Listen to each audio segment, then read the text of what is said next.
ഇപ്പോൾ സുഹൃത്തുക്കളെ, നമ്മൾ കഴിഞ്ഞ വീഡിയോയിലൊക്കെ ചെറുകിട ബിസിനസ്സിനെ പറ്റി, സംരംഭങ്ങളെ പറ്റിയൊക്കെ ചർച്ച ചെയ്തു. ഇപ്പോൾ ഇന്നത്തെ സബ്ജക്റ്റ് മറ്റൊരു വിഷയമാണ്. ശരിക്കും പറഞ്ഞാൽ നമ്മളെ സമൂഹത്തിൽ വളരെ കുറെ ആളുകൾക്ക് തൊഴിൽ ലഭിക്കുന്നതും എന്നാൽ സമൂഹത്തെ ദോഷകരമായി ബാധിക്കുന്നതുമായ ഒരു വിഷയത്തെ പറ്റിയാണ് ഇന്ന് ഞാൻ നിങ്ങളുമായിട്ട് ഡിസ്കസ് ചെയ്യുന്നത്. ഇപ്പൊ ഇങ്ങനൊരു വിഷയം പറയാൻ തന്നെ കാരണം എനിക്ക് നേരിട്ട് പരിചയമുള്ള ഒരാളുടെ ജീവിതാനുഭവത്തിൽ നിന്നാണ് ഞാനിത് ഈ സബ്ജക്റ്റിലേക്ക് വരുന്നത്.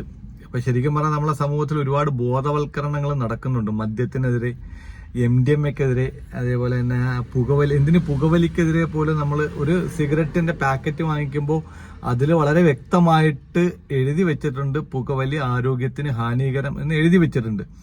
എന്നിരുന്നാലും അത് വാങ്ങിച്ച് വലിക്കുന്ന ആളുകളുണ്ടാവും, മദ്യപിക്കുന്ന ആളുകളുണ്ടാവും. ഇനിയിപ്പം ഈ കഞ്ചാവ്, MDMA അതിനൊക്കെ ഓരോരോ ലഹരിയുണ്ട്. അപ്പൊ അതിനെതിരെയൊക്കെ തന്നെ പൊതുസമൂഹം വളരെ ശക്തമായ രീതിയിൽ പ്രതികരിക്കുകയും അതിനെതിരെയൊക്കെ ഒരുപാട് പ്രചരണ പരിപാടികളൊക്കെ സമൂഹത്തിൽ നടക്കുന്നുണ്ട്. എന്നാൽ സമൂഹത്തെ വളരെ ദോഷകരമായി ബാധിക്കുന്നതും എന്നാൽ അതിനെതിരെ യാതൊരുവിധമായ പ്രതികരണങ്ങളോ അതിനെതിരെ യാതൊരുവിധമായ പ്രതിഷേധ പരിപാടികളോ ഒന്നും എങ്ങും നടക്കാത്ത ഒരു സാമൂഹിക വിപത്തിനെ പറ്റിയാണ് ഞാൻ ഇന്ന് ഈ വീഡിയോയിൽ പറയാൻ ഉദ്ദേശിക്കുന്നത്. എനിക്ക് പരിചയമുള്ള അത്യാവശ്യം നല്ല കച്ചവടമൊക്കെ നടക്കുന്ന ഒരു കട, ഒരു പലചരക്ക് കട, ആ പ്രദേശത്തെ ഏറ്റവും നല്ലത്, മികച്ചത് എന്നുള്ള രീതിയിൽ നല്ല രീതിയിൽ ബിസിനസ് നടക്കുന്ന ഒരു കട. ആ സ്ഥാപനത്തിൽ ജോലി ചെയ്യുന്ന എനിക്കറിയുന്ന ഒരു സുഹൃത്തുണ്ട്. അദ്ദേഹത്തിന് അവിടെ 1200 രൂപ ഡെയിലി ശമ്പളമാണ്. 1200 എന്ന് വെച്ചാൽ അവിടെ സാധനങ്ങൾ എടുത്തു കൊടുക്കുക, അങ്ങനെ അത്യാവശ്യം A to Z കാര്യങ്ങൾ അദ്ദേഹമാണ് ചെയ്യുന്നത് ആ സ്ഥാപനത്തിൽ. അപ്പൊ അദ്ദേഹത്തിന് ഞാൻ മനസ്സിലാക്കിയ ഒരേ ഒരു ദുശീലം എന്ന് പറയുന്നത് ഈ 1200 രൂപയിൽ ഏകദേശം 500-600 രൂപയുടെ ലോട്ടറി ടിക്കറ്റ് അദ്ദേഹം ഡെയിലി എടുക്കുന്നുണ്ട്.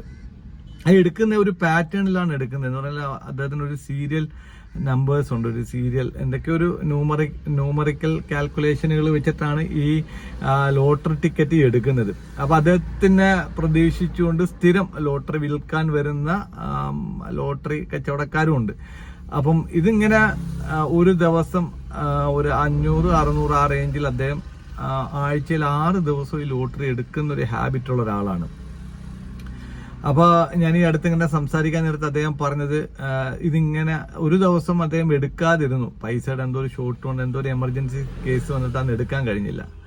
അതിന്റെ റിസൾട്ട്, അതായത് അന്ന് എടുത്ത ലോട്ടറിയുടെ റിസൾട്ട് വരുന്നത് വരെ അദ്ദേഹത്തിന് വല്ലാത്ത എന്ന് പറഞ്ഞാല് ഹാർട്ട് ബീറ്റ് കൂടിയിട്ട്, നെഞ്ചിടിപ്പ് കൂടിയിട്ട്, വളരെ ഒരു ആൻസൈറ്റി ആയിട്ട് ടെൻഷൻ അടിക്കുന്ന ഒരു അവസ്ഥയിലേക്ക്, എന്ന് പറഞ്ഞാല് ഒരു ലഹരി ഉപയോഗിക്കുന്ന